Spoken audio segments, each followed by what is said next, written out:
We all have our holiday classics that we enjoy to read. So today I'm so excited to speak with author Mark Simmons about his new whimsical Christmas book titled Another Night Before Christmas. Hi, Mark. Hello. How are you? I'm fine, thank you. Good. Well, thank you so much for coming in today. I'm excited to talk about your new book. So first, share with me what inspired you to write this new holiday classic.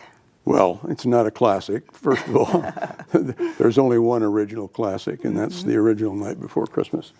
I've liked Clement Clark Moore's book forever, since I was old enough to listen to it. And I've always threatened to write something in the vein of it, the same rhyme and meter, that kind of thing. And when the pandemic came along, we had a Christmas with not a lot of family. And a few days after that, I wrote a few lines and put it away. And 3 or 4 months later, I went back and wrote a few more. And then 4 or 5 months later, I went back and wrapped it up, sort of. And Yes. so that's where we ended up. Very nice. And maybe it's not a classic yet, but it's a spin on a classic, and you are telling that continuation story. And so as you were writing it and figuring out the illustrations to accompany the book, tell me about that process a little bit.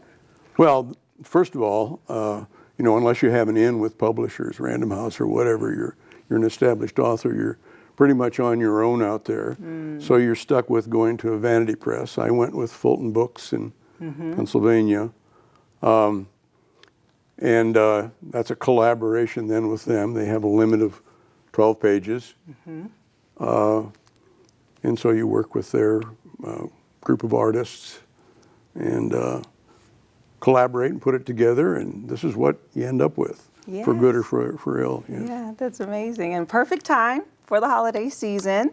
Yes, and I know that your book is in Barnes & Noble and on Amazon, and so some of the reviews were highlighting, they said it's whimsical and witty, and that it's so nice to read out loud to children and also to listen as an adult. So do you feel that this book is really for all ages? Did you intend it to be that way? Well, that's kind of a complicated answer as well. I think it was C.S. Lewis, who wrote the Narnia Tales, Yes. who said that a good children's book should also be for adults. And this one really has an adult theme, putting Christ back in Christmas, but from the perspective of Santa Claus. And he was, after all, a saint, Saint Nick. And so it kind of wraps up in that manner. I start out taking off, as you noticed, from the year before. Yes. And so, yes, and the illustration is nice, and it's just a really nice read to be able to gather with your family around the fireplace and all of that during this holiday season. And so what would be just your biggest memory with writing this book and just really having the opportunity to hear people's feedback? Well, the biggest memory with writing the book, I told you how the writing process spread out over time. A couple of those times, it was the subconscious at work. I would be sleeping and it would wake me up in the middle of the night, and a line or two would come, and I couldn't go back to sleep. It kept saying, "Get up and write it down before you forget it, dummy."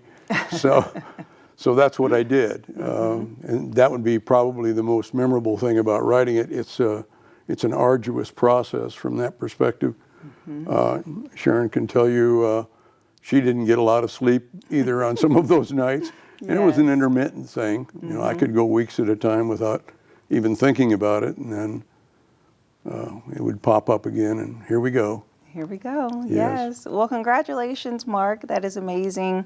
And you all can see, if you're interested in Another Night Before Christmas, we'll have the information on how you can get you a book. And we'll also be giving away a few of these books on our social media. So check that out to see how you can enter, and we'll be right back.